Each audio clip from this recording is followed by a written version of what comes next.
بارے میں اسلامی حکام کیا ہیں، شریعت کیا کہتی ہے، اس کے لیے علماء نے سوچا ہے کہ کچھ باتیں عوام تک پہنچائی جائیں، تو اس لیے میں نے بھی ارادہ کیا کہ شرعی حکام اس بارے میں بتائے جائیں، اس میں حکمتیں کیا ہیں۔ رسول اللہ صلی اللہ علیہ وسلم کے دور میں سورج گرہن ہوا ہے۔ آپ صلی اللہ علیہ وسلم کے نرینہ اولاد نہیں تھی، آپ کو اللہ نے اولاد دی اور آپ کے بیٹے کی موت واقع ہوئی۔ یہ ایک بہت بڑا حادثہ تھا اس وقت، کیونکہ عرب میں نرینہ اولاد کی بڑی ویلیو تھی۔ آپ صلی اللہ علیہ وسلم کو اللہ نے بیٹیاں دیں، بیٹا نہیں دیا، اور بیٹا دے کے اٹھا لیا، تو ایک بہت بڑا واقعہ تھا، اور اللہ کی قدرت کے اسی دن سورج بھی گرہن ہو گیا۔ تو عرب یہ کہا کرتے تھے، زمانہ جاہلیت میں یہ بات مشہور تھی کہ کوئی بہت بڑا دنیا میں واقعہ ہوتا ہے تو سورج یا چاند گرہن ہو جاتے ہیں۔ اسی دن سورج بھی گرہن ہوا تو یہ بات پھیل گئی کہ محمد صلی اللہ علیہ وسلم سید الانبیاء رسول اللہ صلی اللہ علیہ وسلم کہ بیٹے کی چونکہ موت واقع ہوئی ہے اس لیے سورج گرہن ہوا ہے۔ آپ صلی اللہ علیہ وسلم نے اس بات کی تردید فرمائی اور آپ نے فرمایا ان الشمس والقمر آیتان من آیات اللہ لا ینکسفان بموت احدہم، کہ سورج اور چاند اللہ کی نشانیوں میں سے ایک نشانی ہے، لا ینکسفان بموت احدہم حیاتہ،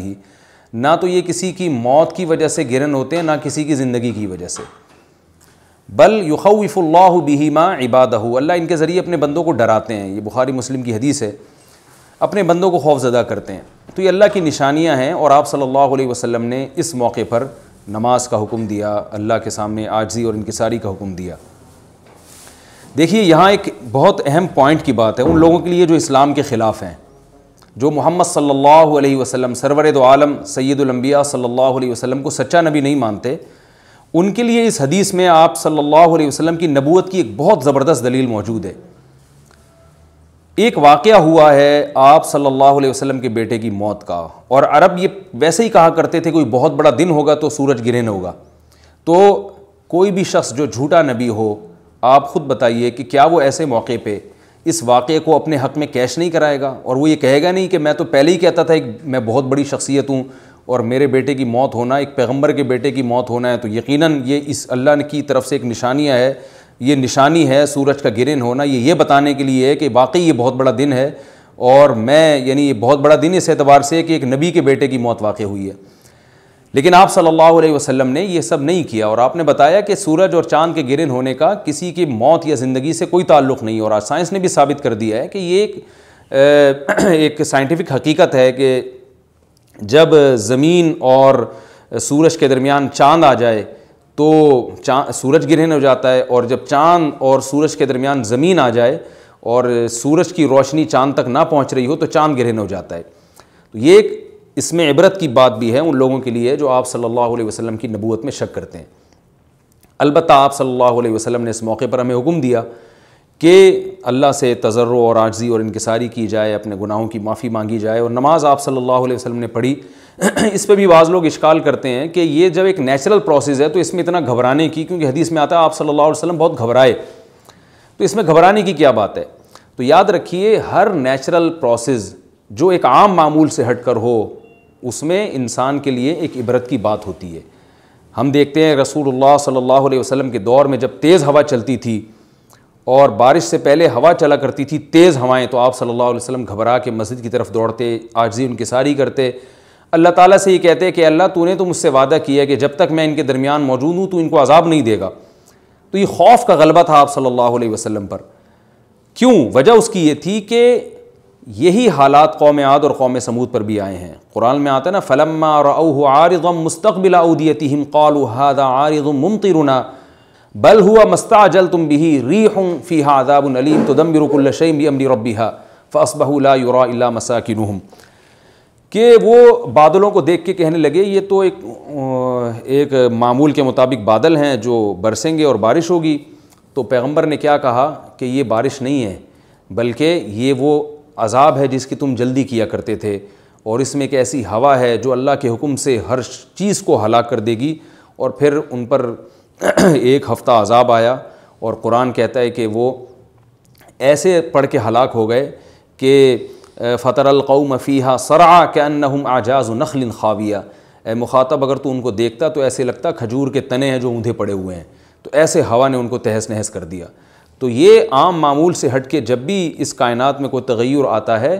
تو وہ اللہ کی نشانیوں میں سے ایک سائنٹیفک حقیقت بھی ہے، اس کی ایک لاجک بھی ہے، لیکن اس کے ساتھ ساتھ اللہ کی نشانیوں میں سے ایک نشانی بھی ہے، اور ایسی نشانی ہے جس سے ہمیں ڈرنا چاہیے کہ اللہ تعالیٰ کو اختیار ہے، وہ جب چاہے سورج کی روشنی چھین لے، چاہے کسی بھی طرح سے چھینے۔ اور یہ بھی ایک سائنٹیفک حقیقت ہے جو آپ صلی اللہ علیہ وسلم کی نبوت پر جس نے ایک مہر لگا دی ہے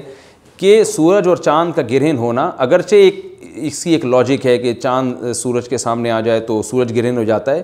لیکن اس بارے میں جو ہماری تحقیق ہے، جو سائنسدان کہتے ہیں کہ یہ وقت یعنی خطرے کا وقت ہوتا ہے، سورج سے ایسی خطرناک ریز نکلتی ہیں جو نقصان کا سبب بن سکتی ہیں، تبھی بعض حضرات سورج کی طرف دیکھنے سے بھی منع کرتے ہیں، اور یعنی نظام میں تھوڑی ایک عام نارمل روٹین سے ہٹ کے اس کائنات کا نظام چلتا ہے، تو اس لیے یہ اس کائنات کے لیے، زمین کے لیے ڈینجرس ہو سکتا ہے، اور جو گریوٹی اور جو کشش کا نظام ہے اس میں بھی خلل واقع ہوتا ہے۔ تو ایسا نہیں ہے کہ یہ بالکل ایک نارمل کنڈیشن ہوتی ہے اور اس کا کوئی نقصان ہی نہیں ہے، یہ بالکل غلط ہے، اس میں نقصان کا بہرحال خطرہ ہے، اور اس بات کا امکان موجود ہوتا ہے کہ قدرت انسانوں سے انتقام لے یا انسانوں کو نقصان پہنچائے۔ اور ویسے بھی جن کے دلوں میں اللہ کا خوف ہوتا ہے وہ تو ویسے ہی اللہ کے وَهُم مِّن خَشْيَتِهِ، قرآن مجید میں اللہ تعالیٰ کے ارشاد ہے کہ مشرکین بار بار یہ سوال پوچھتے تھے قیامت کب آئے گی کب آئے گی، اللہ فرماتے ہیں لیکن جو مومنین ہیں ان کو اس سے غرض نہیں ہے کہ کب آئے گی، والذین آمنوا مشفقون منہا، وہ تو قیامت سے گھبراتے ہیں کہ پتہ نہیں ابھی نہ آ جائے۔ تو جس کے دل میں اللہ کا خوف ہوتا ہے اس کے زندگی گزارنے کا طریقہ کچھ اور ہوتا ہے، وہ بات بات پہ اللہ سے ڈرتا ہے، اس کو اللہ سے ڈرنے کا بہانہ چاہیے، اس کو توبہ کا بہانہ چاہیے۔ تو اس بحث میں پڑھنا کہ یہ تو ایک لاجیکلی ایک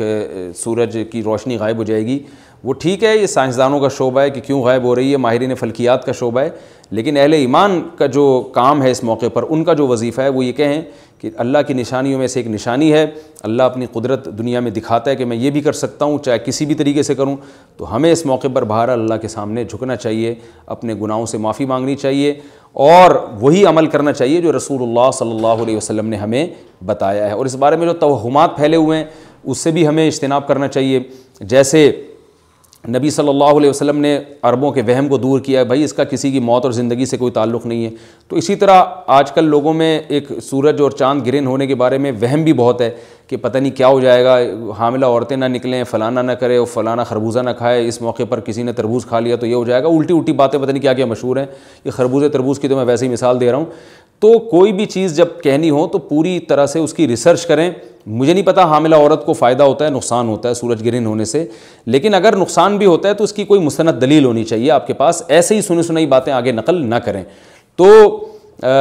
بہرحال ہمیں جو کرنے کا کام ہے جو رسول اللہ صلی اللہ علیہ وسلم نے بتایا ہے وہ کام بخاری اور مسلم کی حدیث کے مطابق نماز ہے، انفرادی بھی ہے، جماعت سے بھی ہے، مستحب یہ ہے کہ جماعت سے نماز پڑھی جائے مسجد میں یا کسی بھی میدان میں، اور 2 رکعتیں امام پڑھائیں گے اور اس میں سرن تلاوت بھی کر سکتے ہیں، جہری تلاوت بھی کر سکتے ہیں، دونوں رائے ہیں علماء کی۔ آج کل جہری کو اس لیے ترجیح دی جاتی ہے کہ صلاۃ کسوف میں جو رسول اللہ صلی اللہ علیہ وسلم کی سنت ہے وہ لمبی نماز ہے،